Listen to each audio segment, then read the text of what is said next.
Hi, welcome back to Call to the Home. Today, we're beginning a new series on budgeting. Whether you're in a position of dire need, whether you're simply strapped because inflation in this economy has eaten up what normally worked for your budget, or whether you're simply looking for ways to be a better steward of the finances and food that God has given to you, join me as we embark on this new series. In this first episode, we're going to go over just a couple of big picture ideas about budgeting in our homes and how we can wisely steward the resources that God provides to us, usually through our husbands, though sometimes through some minor side hustles of our own, so that we are able to manage that money well and provide for our households well. After we go through that quick overview, I'm going to jump right into our first topic. And the goal of this, again, is to help you be a good steward of the resources that God has given to you. So, as we look kind of at an overview of budgeting, I am again speaking directly to the women of the home. And so we are, though not the head of the home, responsible for a lot of the ways that the money that comes into the home gets spent. We are the ones who buy the groceries. We are the ones who get the clothes and shoes when the children outgrow them. We decorate the house, we clean the house, and all of those require finances. And so as a result, we actually have a great deal of control as to whether our household is well managed and has abundance or is in a position of lack. Now, obviously, some things are outside our control. You might be living in an extreme situation. I'm speaking to the general, normal, average American woman today. Again, if you're watching this from another country, I welcome you. That's fantastic. But that's my audience, and I don't want you to be unaware of that because you're going to have to wisely discern whether some of these things actually apply in your particular situation or not. Provided you're not in some extreme situation, don't assume you're the exception to the norm. I know I talked about that in my very first welcome and introduction video in this entire channel, but I just want to throw that back out there again in case we have some new listeners.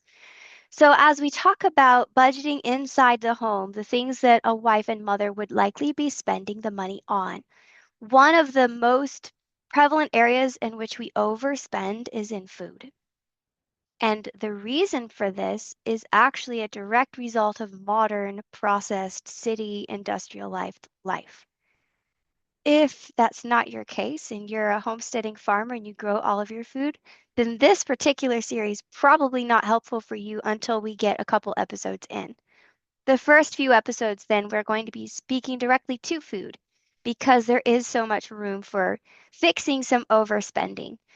So, one of the key principles that I hope to impress upon you as we go through these next few episodes is that it is almost always more expensive to pay someone else to do part of the process for you than for you to buy the raw ingredients and do it yourself. I know some of you are going to hear that and go, I can't weave my own fabric and sew my own clothes. I can't go in my backyard and grow all of the fruits and vegetables and then turn those all into these amazing dinners and desserts for my family. Do not give yourself an excuse to not grow in this area by immediately letting your mind jump to an extreme and dismissing the extreme. That is not what I just said. But know exactly what you are paying for and what the trade-off is. So, for example, if we look specifically at food today, and I consider that I can go into the grocery store, I can walk into the freezer section, and I can pull out, Stover's lasagna tray. Someone else has already gathered all of the ingredients, cooked them, chopped them, put them in the correct order, in some cases pre-cooked it a certain portion of the way so that the only work I'm doing as mom is taking that home, sticking it in the oven, baking for 25 to 30 minutes and throwing it on the dinner table. Ta-da! Why is that so expensive? Because you just paid someone else to do 5 different jobs related to preparing that meal. You only did the cooking part and you only did part of that technically. And so rather than say, oh, I got a garden so that I can grow my own wheat to make the pasta, I'm going to grow my own tomatoes to make the sauce, don't jump to the extreme. Can I back that up a couple steps in the process and save some money? Gradually build skills if you're starting at ground zero. You know nothing about baking, nothing about cooking, you have no experience whatsoever in the kitchen, then go simple. Instead of buying a frozen lasagna, can you get one from the refrigerator section? One that hasn't been partially cooked. That's one step backwards. All right, step it back even further. Can you buy dried boxed pasta noodles? A can of sauce already cooked, maybe meats to add into that, vegetables, whatever it is, already frozen and sliced for you, and just dump it all together. You layer it, and then you bake it. Now we're two steps backwards. You see how this works? So you simply step it back as far as you're able to do, and once God, by His grace, allows you to master one set of skills, then go to the next level. Eventually, you'll be at the place where you are milling your own flour, making the pasta yourself, and actually making the sauce yourself. Everything 100% from scratch, raw, cooking it, preparing it. And then you save a lot more money than you would save if you had simply bought each of those ingredients and mixed it. But each step backwards in the journey of reclaiming the work of the kitchen rather than paying someone else in some factory somewhere to do it for you is actually going to save you money and help your health. I don't know if you have noticed it has gained in great popularity as of late, but the majority of the foods that are fast and easy are not healthy foods. The ingredient lists on them are ridiculously long and filled with things that aren't food. That's the trade-off. Now you can, thanks to the popularity of healthier concepts, often find organic, whole food ingredient versions, but they are triple or quadruple price. And that is really expensive. So wherever you are, take some steps in the right direction towards reclaiming that kitchen work, and you will find that you have savings in costs and improvement in the health of your family. Now, that does take time. So you may have to reorder your life and your schedule. You may, if you have older children who are at home with you and kind of have been getting the pass on doing anything around the house, have to start training them as you're learning yourself. How to wash vegetables, how to peel them, how to chop them, how to prepare things, how to crack eggs. They can learn these things. If nothing else, MasterChef Junior has showed us that little kids as young as 7 and 8 can cook with very little help as long as they have a good parent at home that is very carefully training them in what to do and how to be safe about it. So, no excuses. Get them in that kitchen, get them involved, get them helping you. But these are skills we need to reclaim. All right. The next one, and my primary focus for today's episode, is that whole ingredients are cheaper than getting those same ingredients in an already prepared boxed mix or an already prepared freezer meal. So I want to talk today primarily about whole ingredients. Not only, again, is this going to save you money, it's also going to improve your health. And to do that, I actually have some math I want to show you today. This is our side plug for math is useful for wives and mothers, not just for engineers and men out in the workforce. And so we're going to play around with a new sort of format here. You should be able to see my whiteboard, but still see me tiny and in the corner. And we're going to just do some basic price comparisons. I'm going to walk you through step by step what I do with math, and it's nothing complicated. We're only going up to maybe sixth grade, seventh grade math max here. Really, probably sixth grade math. And so if you've got a calculator, you can do all of this just as well as I can. And we're going to compare the trade-offs that we are making when we purchase something already cooked, ready to eat, frozen, ready to cook, versus I do all of the prep work myself. And we're going to stick with things that are just really, really simple. So let's start with French fries. So option number one, I can purchase them already cooked. I do zero work, I pay over lots of money, and I receive the item, and my children can immediately begin eating it. Just because they're big name chains and happen to be also international, we're going to look at two prevalent chains of places where we can get French fries already cooked. they do have actually a significant price difference. So I want to point that out as well as another side way of budgeting wisely. So if I am going to buy a medium-sized French fry from McDonald's in my area so that I'm consistent by region, it's $3.49. However, the exact same ounces of French fry from Wendy's is $3.09. So we're going to park here for 2 seconds and chat about budgeting. Eating out is the most expensive way to feed your family on the face of the planet, bar none, the end. However, it doesn't mean you should just say, oh, I'm never going to eat out. Now you can. We actually eat out very rarely. But you don't have to go that route. Don't, however, run the problem of just eating out where you want to eat out. If you're going to go to a place to get food made for your family, you need to be aware of and know all of the comparable restaurants and their price points. Thanks to a lot of the door dashing and app systems today, you can look that up ahead of time by downloading an app, pretending you're going to go make an order, and then just delete and cancel it. As long as you don't hit send, nobody's actually seeing it except you. So the apps will allow you to go in and see what is the price for McDonald's fry? What is the price for a Wendy's fry? Vacation tip, you can actually reset it to whatever location you're traveling to. Prices are not the same from one state to the next, and certainly not from one country to the next. But you can actually go in and choose the store you're going to purchase from and see what the prices are before you get there. Vacation planning. But so you can see here, all things being equal, if I just want to give my kids cooked French fries, I'm always going to be better off choosing Wendy's over McDonald's. Now, you can, of course, throw in 100,000 other things about, your personal preferences related to those particular restaurants. We're not going to talk about that today. But as far as dollars and cents go, I can get my kids the same amount and type of food from another place and save myself 40 cents per fry. And multiply that by however many times we go out and get fries in a year. That's a lot of savings. But we're looking at how do we avoid that and do it actually ourselves. I have contributed nothing to the process of preparing that food. And that is not a healthy place for a family to live 365 days a year. It is not God's ideal for the family that they're having other people cook and prepare all of their food for them. And it's not great quality, as we all know fast food tends to not be.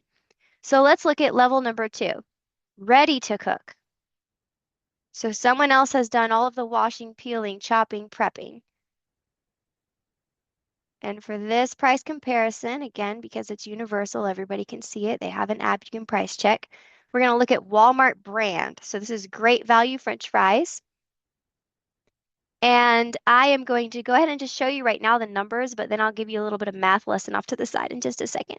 For the exact same quantity, 5 ounces of French fries, it costs 47 cents to go and get the frozen fries from Walmart and then cook them myself at home. You can bake them in the oven. If you have an air fryer, they air fry really well. Now, if you are going to deep fry them at home, you will need to add in the cost of your fry oil. You can filter and recycle your fry oil, meaning you use it over and over and over again. I would recommend refrigerating it in between just because that gives you the greatest longevity and ensures it doesn't go rancid. However, that's what the restaurants do. They don't replace the French fry oil every time an order comes in. In fact, they don't even replace it every day. They don't have to. They do have to filter it, and at a certain point, they then have to replace it or change it. And so you can do that at home. Please don't be trashing your oil every time you fry something. Unless it's something aromatic like onions or fish, then you probably don't want to refry something else in that. So all that being said, about 47 cents at Walmart. And again, we'll talk math in a second. How did I get that? Last option, 100% homemade. Well, what does that mean as far as French fries go? That means I bought russet potatoes. I washed them with a little scrubber brush. If desired, I peeled them. I don't, but sometimes you can. And then I sliced them into fry shapes. Now, you don't have to have any special equipment for that. Just a really big knife, chop it. Just be really careful and trying to get them kind of precise. I like 1 centimeter cubes. That's typically my go-to. It does take time to chop them. However, when you look at that, and again, I'm using Walmart russet potato bags, just so you can check, where did I get those prices? You can check in your state, your area, what your prices are from these same places. That is going to cost me, same 5 ounces, a grand total of 28 cents to make a medium fry. So you can see, right? Massive savings when I go, instead of getting it at a restaurant, and I get it from the frozen section of the grocery store. But again, I double my savings when I go from frozen to cooking it and making it myself. So wherever you live, go ahead and see if you can move it to the next level. If you're a family that, 50% of the time you're eating out, instead of eating out, can you go to the frozen section and get those same items there and prepare them yourself? That's a massive savings. And if you are a family that you already don't eat out and you've been getting a lot of things that are boxed mixes or from the frozen section, can you instead pick one or two of the items your family likes to eat and learn how to make it? Huge savings. So you'd be amazed, right, as compared with if I jump from fast food, expensive restaurants to making it myself, the amount of money I suddenly have in my grocery budget that can be contributed in my household towards other things. Maybe we can now afford violin lessons for the kids. We didn't think we could do that, right? So there's so many amazing things that you can do with that. But now it's time for a quick math lesson. How did I get these numbers? Because it's so easy to look at this and go, oh, wow, that is a huge savings. But if you don't know how to get it, that's not helpful at all. So what we're going to do real quick is we are going to go to Walmart's website. And I'm going to show you the numbers that you need. What do you need to pull? What's the basic math so that you can do exactly what I have done? And so here is Walmart's website. And we're going to look for great value frozen fries. You can see it's in my search history because that was what I was doing to prepare for today. And we're just going to go regular cut. I'm going to click on it. Now, some places do this for you, some places don't. So if you shop at Kroger or Publix or Food Right, any of these different places that you can go, you may have to calculate it yourself. But what you need to know is the cost per ounce of the food, because I know McDonald's and Wendy's, these are 5 ounce fries, which information, again, I had to look up as well. So you can just Google search a lot of these things or look it up on the apps. If they hadn't told it to me, I'm looking at what's the price, $2.97. How many ounces are in the bag? 32. So I can calculate, it's called unit price. I can calculate the price per ounce myself if they hadn't given it to me. Let me put it on the other side of the screen so I don't have to keep moving it around.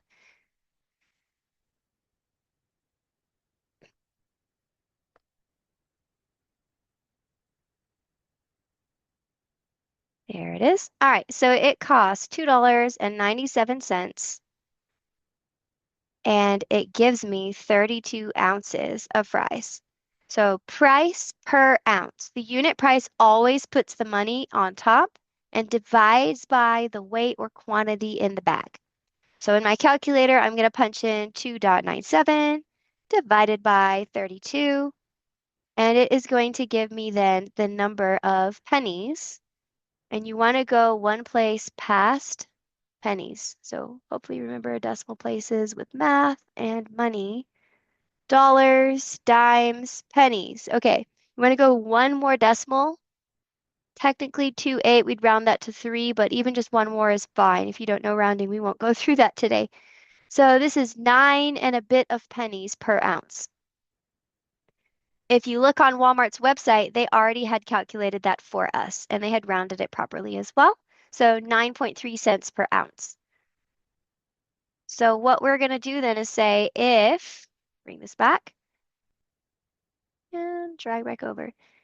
If these McDonald's and Wendy's fry packs are 5 ounces, then I need to know what does it cost me to buy from Walmart these frozen fries if I want to eat 5 ounces of them. This is the cost for eating 1 ounce. And the reason why it's called unit price is it's because it's for 1 ounce. And so I'm just going to multiply by how many ounces are in the package. So if it is 0.0928, this is the money it costs for 1 ounce, and I'm eating 5 ounces. Again, just in your calculator, times 5. Don't even have to clear your previous answer. It lets me know that it is 46.4 cents. So 46, 47 cents. I like to round up because the grocery stores are going to. So nobody's going to charge you 4/10 of a penny. They're just going to charge you the whole extra penny. So 47 cents, that is your total cost. That is how I got it. Now, again, Walmart's website actually gives you the price per ounce. Most grocery stores, when you're in store shopping, if you look really close at that bar tag, underneath the really giant letter dollar sign that tells you the price of the actual item, there's usually a little tiny rectangle that gives you the cents per ounce or cents per milliliter, whatever it is the item is, if it's liquid or solid. It usually is on there. So you actually can look for that and kind of make note of that. But I simply am taking that number and multiplying by 5 in this case, because that's my unit. Likewise, for the russet potatoes, how do we figure that out? Well, we just look for actual bag of russet potatoes. And in this case, you want to look and see what's the best price. I could get this 5-pound bag or I could get this 10-pound bag. Which one is a better price? Well, I need two 5-pound bags to match the 10-pound bag. So let's take the price, 247 of the 5-pound bag and double it.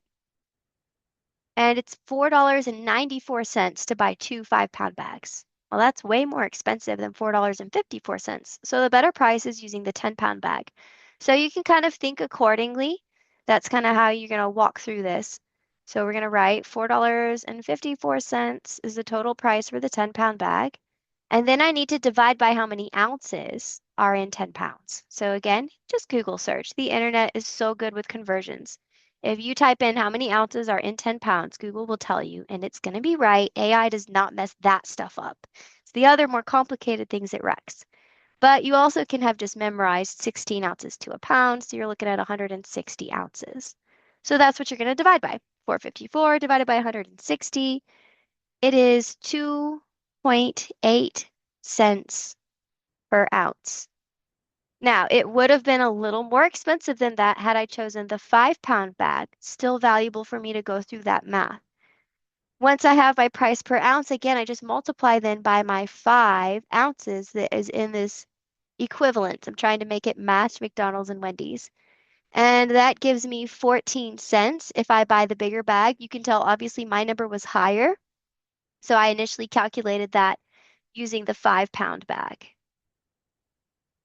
So we actually got a much smaller number this way, which is another plug for being wise about which package size you buy. It is not always the case, but often the case that buying a larger package of the same item is cheaper per pound, cheaper per ounce than a smaller package. However, that does not mean you should buy the big package if you know that half of that's going to spoil and go in the trash. Don't buy more than what you can use before it goes bad. But if you know you can use it before it goes bad, get the bigger package. Because once again, that simple switch from which size bag we buy actually doubled our savings once more. So you can see how knowing a little bit of math is really, really helpful in the kitchen. So let me wipe the screen clear, and I want to do this exercise one more time with a little less math for yet another thing that you could buy at the store as a boxed mix, but you could instead really simply learn how to make yourself, and that is seasoned rice. So if we look at ready to cook, I did not go and pull up a already cooked purchased rice. I could have, but I did not do that. So if I look at Zatarain's brand seasoned yellow rice, and I picked that one because I know exactly how to make that at home. That's my children's absolute number 1 favorite kind of rice. And we look at the price of that, one box of that from Walmart again, because you can look it up on Walmart's website yourself, is $1.64. Knowing just the price is absolutely meaningless. How much rice am I getting for $1.64? 2 ounces? 20 ounces? 15 pounds? That's important. So I'm also going to note, like I told you with McDonald's and Wendy's, that this box says this is 7 ounces of rice. And that is important because that's how I'm going to do my math for homemade rice. So to make this exact same product at home, my primary ingredient is going to be white rice. Picking white rice not because it's the healthier option, but because that is the match to this product. So we're just seeing replacing this box mix that maybe I already buy with what I can make at home. So white rice, just teensy bit of math, is $11 for 20 pounds. Well, I don't have ounces. I need to switch that. So 20 pounds at 16 ounces each is 320 ounces. So here is how I could get my price per ounce. Again, if you go to Walmart's website, get their 20-pound bag of white rice, they show you the price per ounce already on there. And so once you've got that price per ounce, we're going to multiply it by 7, because that's how much is in the yellow box mix. And once you run through that calculation, again, just a multiplication, you then find that in order to make it at home, it costs 25 cents for the same 7 ounces. Now, warning, that's just the rice. You then have the seasonings. And some of these are more expensive than others. So I know from experience, this particular mix is salt, onion powder, garlic powder, and why it's yellow, turmeric. Turmeric of this set is actually the more expensive, but only by a little bit. Again, buying from Walmart, it's $1 for 3 ounces of onion powder, $1 for 3 ounces of garlic powder, and $2 for 2 ounces of turmeric powder. Salt you can get for 50 cents, 0.49. So very, very inexpensive. And you're not putting the entire shaker of those items in there. I did, and I'm not going to put you through this math, but I did personally run through the math for exactly how many teaspoons is in each of these, how much do I use in my recipe, and it came out to 15 cents for this quantity, 7 ounces of rice. In fact, probably a little lower. That's probably being a little heavy-handed on the garlic. I probably wouldn't use quite that much. You don't have to do that. I would say for each spice you add to something, figure about 5 cents, and that's usually a good ballpark. So in total, to make this 7 ounce of a seasoned rice at home would cost me 40 cents. Buying the box cost me $1.64. Massive savings for me just figuring out, hey, I'm still cooking the rice anyways. The directions on the box are exactly the same directions as how you would cook it using your own ingredients. And so I can do that. I'm already cooking the rice anyways. I can do that. I can buy white rice. I can buy these 4 seasonings, and then it's 40 cents per time that I make this box mix instead of me buying the box. So this is another example where it's not this massive, extreme, me going out gardening and learning all these highly technical culinary skills that's necessary for me to do something at home where I'm actually preparing the food but has a significant impact on the savings for my family. And as we're talking about that, and because I have the screen up and that makes me want to do more math, I want to show you one more thing that you can do with math. It's pretty simple to help you compare prices because sometimes the savings in price is not justified. So let me just show you. If we are comparing the $1.64 per box for already cooked rice, not sorry, not already cooked, boxed rice, we'll just call it box, to the 40 cents, which I'm going to put in dollar symbols, so 0.40, for home rice. In order to determine what is the savings, is this worth my time to learn to cook this product myself, prepare it myself? I am going to think in my head, in a year, always 1 year, how many times is rice on my dinner menu? Sometimes I'm like, oh, that's too big. That's overwhelming. In a typical week, how often do you cook rice? If the answer is never, okay. In a typical month, how often do you cook rice? Start from there. So, for instance, in my house, usually once a week. So then figure that out. If I am eating it once a week, and you can use the internet if math is not your strong point, understand. I should encourage you to work on that. You can.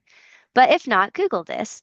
Say, if I eat this once a week, how many times do I eat it in a year? Google will tell you that. AI is fantastically good, correct, accurate, and right on that kind of math. But I know there's 52 weeks in a year. So if I'm eating it once a week, there's 52 weeks in a year, then I'm eating it 52 times. Make sense? Okay. So then I'm going to multiply each price times 52 because that's how many times I'm eating rice in a year. These are two separate calculations. So calculator, $1.64, 52 times. In a year, I am spending $85.28 on boxed rice. That's not anything else in my grocery budget. That's just boxed rice. At home, 0.40 times 52, I am only spending $20.80 making the rice myself at home instead. How do I know if it's worth it? Well, you can visually compare the numbers, $85 versus $20. That's a huge difference. Or you can subtract. If you need a dollar amount to go with it, subtract them. Big number minus small number. Savings of $64.48 in a year. So I have to then think, do I need that $64? A. If I don't, and I have no tightness in my budget at all, plenty of money, is it worth my time to learn how to cook the rice myself? Which really in this case just means, is it worth my time to get out my teaspoon and measure these 4 spices and put them in the rice rather than buying a box? Can I use those $64 in a better way? So rather than me having someone else measure 4 spices for me, can I do that? And now I have those $64 I can put towards missions.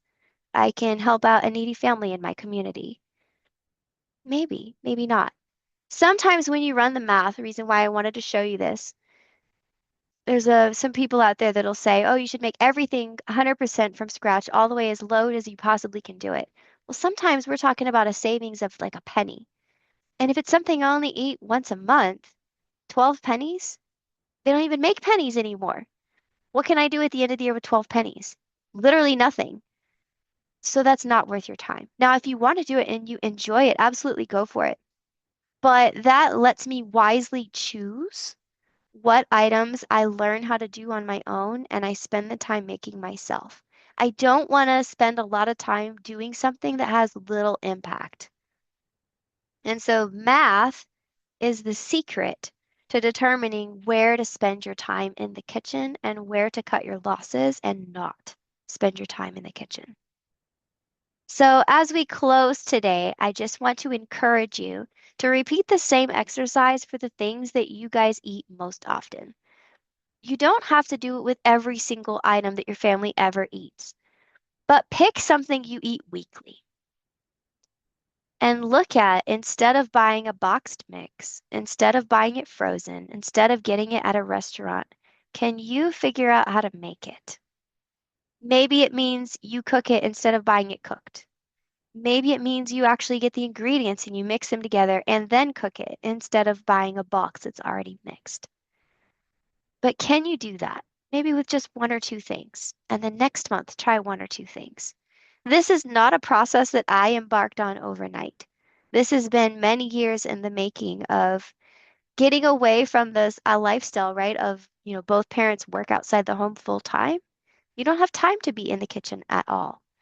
Very, very little time. So as we stepped away from that lifestyle and into one where I am home most of the time, well, okay, I'll take that back. I'm home all of the time. Some of my time at home is earmarked for other things now. And so I have plenty of time in the home to spend looking at ways to better steward our money. So you have to look at your time and your schedule and what it is you have room for and wisely pick what one or two things you want to change. But like I said, this is a process. You can't change it overnight unless you're in dire straits and you have a drastic budget and you have no choice. This is it. This is the money for the rest of the month for food. It's got to work. Then you're going to have to make a lot of changes really fast. But if you're not in that position, this is something that's easiest to grow into. And my last encouragement to you today is to train your daughters in this. Train them in it now so that if they ever are in that position in the future, times are hard, husband loses his job, economy crashes, they aren't left floundering, because they've never cooked anything ever a day in their life. Give them a solid foundation as you are perhaps learning alongside them so that when they get to where you are, they are much better prepared. They know exactly what to do, how to do it, where to cut things, and what not to do. So I hope that this helps at least a little bit. If the math overloaded you a little bit, that's okay. It's good to stretch in those areas. Next time, we'll be talking about some more, just a little bit of math, but price per pound of foods and how you can wisely pick and choose what it is your family's dieting on, rather than simply picking foods because this is what we like, what we think is cheap might actually be incorrect. So, until next time.